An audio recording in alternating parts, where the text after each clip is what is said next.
Good morning guys. As तुम्हाला माहिती इकडे समर चालू आहे.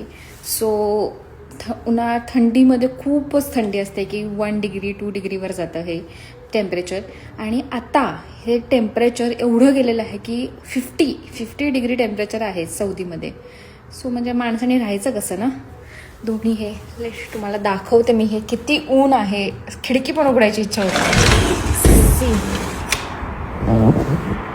You can see. आणि एवढ्या टेम्परेचरमध्ये लोक तर बघायला मिळणं म्हणजे सोडच. लोक तर बघायला मिळतच नाही. असं आपल्याकडे लॉकडाऊनमध्ये जसा कर्फ्यू लागला होता ना, तसा लिटरली इकडे कर्फ्यू असतो. दिवसभर लोक बाहेर निघत नाहीत. संध्याकाळी इथलं टेम्परेचर साधारण 30-32 वर जातं. म्हणजे 6-7 वाजता साधारण टेम्परेचर 30-32 वर जातं.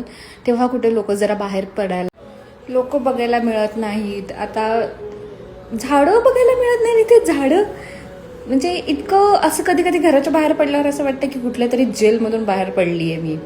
सो त्यासाठी आम्ही आता आजकाल घरात प्रयोग करायला लागलेलो आहोत. आम्ही गवती चहा हे असे पाण्यावर झाडं उगवतो, कारण इथली मातीमध्ये झाडं उगवूच शकत नाहीत. सो हे एक आहे. मी स्नेक प्लांट आणले. सो माझ्याकडे माझं स्नेक प्लांट आहे. देन हे समथिंग आहे. असं मी सध्या झाडं लावली आहे घरात, कारण मला जरा रिलीफ मिळेल की बाबा मी झाडं तरी बघते. नाही तर मला असं होईल की मी कुठल्या दुष्काळातून उठून आली आहे इंडियामध्ये. वेटिंग फॉर इंडियाला मी कधीही परत येते आणि झाडं माणसं बघते. कारण इथं माणसं बघणं 8 महिने झाले. शेजारच्या घरात कोण राहते माहिती नाही आहे मला. दारं वाजवत नाहीत, कोणी बाहेर येत नाहीत. इथे कर्फ्यू आहे. कर्फ्यू यांना कोरोनाची गरजच नाही आहे. विदाऊट कोरोना हे अशाच सर्व्हाइव्ह करतात. कोरोनामध्ये आपल्याला लॉकडाऊनमध्ये किती त्रास झाला होता. सौदीला आल्यापासून एक गोष्ट तर मला नक्कीच लक्षात आली. आपल्याकडे ज्या गोष्टी असतात त्या गोष्टींची किंमत आपल्याला कधीच नसते आयुष्यात. आपली नाती, माणसं, आपल्याला जे मिळतंय त्या गोष्टींचे बाहेरच्या जगात आल्यावर आपल्याला कळतं. आपल्या भारताच्या बाहेर आल्यावर किंवा आपला देश सोडून आल्यावर आपल्याला कळतं आपल्या माणसांची किंमत, आपल्या आजूबाजूला असलेल्या सगळ्या गोष्टींची, झाडांची, फळांची, फुलांची, व्हॉट एव्हर इट इज, पावसाची, आपल्या वेदरची, आपल्याकडे काय काय संपत्ती आहे त्या सगळ्या गोष्टींची. कारण ज्या माणसांकडे ह्या गोष्टी नाही आहेत ते माणसं कसे सर्व्हाइव्ह करत असतील आय डोंट नो. पण प्रत्येकाने हा एक्सपिरियन्स घेतला पाहिजे की एकदा तरी आपला देश सोडून किंवा आपल्या लोकांना सोडून दुसऱ्या इकडे राहायला राज्यात गेलं किंवा काय गेलं तेव्हा खरंच आपल्या लोकांची किंमत कळते लोकांना. मला तर खूप कळली आहे.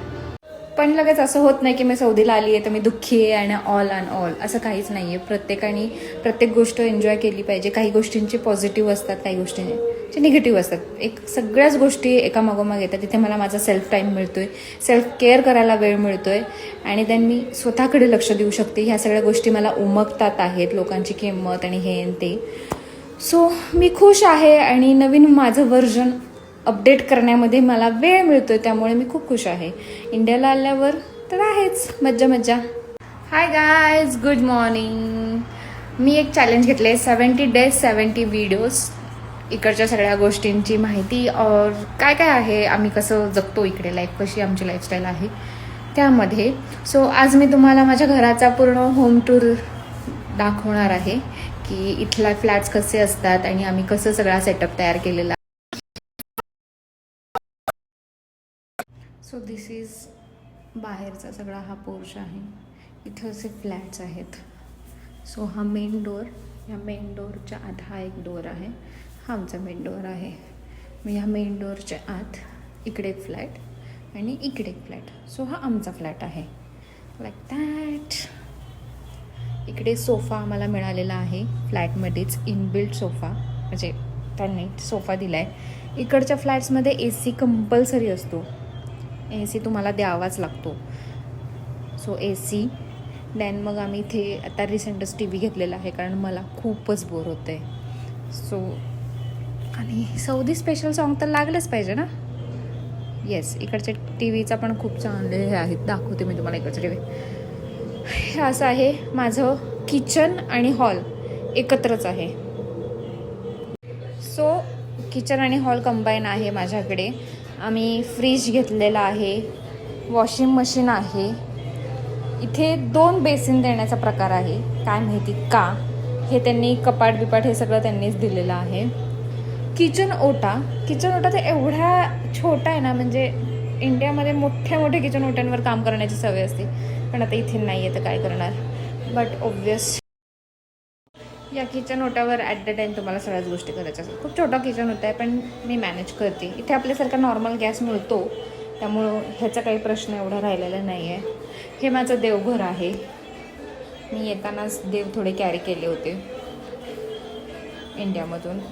असं आहे. इथे पाण्याचं मेन म्हणजे तुम्हाला प्यायचं पाणी मिळत नाही, तुम्हाला प्यायचं पाणी विकत घ्यावं लागतं. सो आमचं हे सगळं हे आठवड्याचं पाणी आहे. आम्ही कालच हे सगळं पाणी भरलेलं आहे. इथे पाण्याची ऑर्डर द्यावी लागते. ते लोक घेतात, रिकामे कॅन घेऊन जातात आणि नवीन कॅन भरून आपल्याला देतात. सो ते कॅन घेऊन येतात, मग आपण त्यांना क्वांटिटी सांगायची की एवढे कॅन आम्हाला हवे आहेत. सो हे आठवड्याभराचं पाणी इकडे आहे. माझी मशीन झालेली आहे, कामं चालू. मराठी घर असलं की कसं आपलं कॅलेंडर हवंच ना मराठी घरांमध्ये. हे माझं बेडरूम आहे.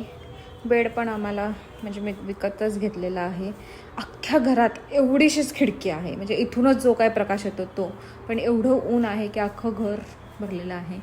हे कपाट, इकडच्या घरांना गॅलरी नसते कारण ते सँडस्टॉर्म वगैरे येतं तो, त्यामुळे इथे गॅलरी देत नाहीत. सो हे कपाट आहे. कपडे पण घरातच वाळवावे लागतात. किचन आणि नेहमीच्या सवय आपलं पोछा मारलेलं बाहेर वाळत टाकायचं, हे असं. ड्रेसिंग टेबल पण आहे इकडे. सो असे सगळे पसारा आहे. सो असा सगळा सेटअप आहे. इकडे मराठी फॅमिली एक आहे, जो आमचा ग्रुप आहे मराठी महाराष्ट्रीयन्स लोक. तर त्याच्यात जे लोक सौदी सोडून चाललेले आहात त्यांच्याकडून ह्या सगळ्या गोष्टी आपण विकत घेऊ शकतो. ह्या सगळ्या गोष्टी मी सेकंड हँड घेतलेल्या आहेत. पूर्ण सेटअप म्हणजे सोफा आणि AC सोडलं तर घरात सगळं सेकंड हँड आहे. म्हणजे कपाट प्लस फ्रीज, वॉशिंग मशीन हे आपण इकडं सौदी सोडून जात असताना आपण हे विकून जाऊ शकतो. आणि जे गरजवंत आहेत ते सगळेजण हे लोक आपण जे सांगेल त्या पैशांमध्ये हे विकत घेतात आणि पुढे वापरतात. मला तर एवढं भारी की जो आधीचा माणूस होता त्याच्या बिरण्यान सगळ्याच गोष्टी आम्हाला मिळाल्या. त्यामुळे मला जास्त काही इन्व्हेस्टमेंट करायची गरज नाही पडली. फक्त आता TV घेतला आहे, कारण त्यांनी जो TV आधीचा घेतला होता तो केबल होता आणि इकडचे चॅनल्स बघण्यात आपल्याला काही इंटरेस्ट नसतो कारण काहीच कळत नाही. सो आत्ताचा आमचा TV वायफायवर कनेक्टेड आहे. सो ह्याच्यात नेटफ्लिक्स सगळं आहे. TV पण भारी आहे. इलेक्ट्रॉनिक गोष्टी खूप स्वस्त मिळतात, त्यामुळे काहीच टेन्शन नाही राहत. इथे रेंट 2500 ते 3000 रियालपर्यंत असतं. सो ह्याच्यामध्ये तुम्हाला इलेक्ट्रिसिटी इन्क्लूड असते. वॉटर वापरायचं जे आहे त्याचं पण बिल काइंड ऑफ बिल असतं. सो ते तुम्हाला ठराविक युनिट तुम्हाला फ्री मिळतात. So electricity free, AC compulsory सगळ्या फ्लॅट्समध्ये हवा, आणि पाण्याचं बिल पण असतं, पण त्याचे युनिट्स ठरलेले असतात. समजा 200 युनिट्स आहेत महिन्याचे तुम्हाला वापरायचं, तर 200 युनिट्स नंतर तुम्ही जे काय होईल ते तुम्ही भरायचं. पण अजूनपर्यंत कधीही कोणाला एवढं आलेलं नाही की त्यांनी दिलेल्या युनिट्सपैकी आपण त्याच्या वरचढ वापरलेलं आहे. त्यामुळे अमाऊंट फिक्स अमाऊंटमध्ये एवढ्या सगळ्या फॅसिलिटीमध्ये इलेक्ट्रिसिटीचं पण बिल नसतं. इथे सगळ्या गोष्टी रेंटमध्येच इन्क्लुडेड केलेल्या असतात, त्यामुळे ते बरं पडतं हिशोबाला आणि सगळ्याच गोष्टींना मॅनेजमेंट करायला, फायनान्शियल गोष्टींचं. त्यामुळे हा बेस्ट पार्ट आहे इथे. आणि AC कंपल्सरी असल्यामुळे बेस्ट आहे, कारण AC परत विकत घ्या, परत विकून जावा, त्यापेक्षा घरांमध्येच कंपल्सरी AC असतो. Bye bye.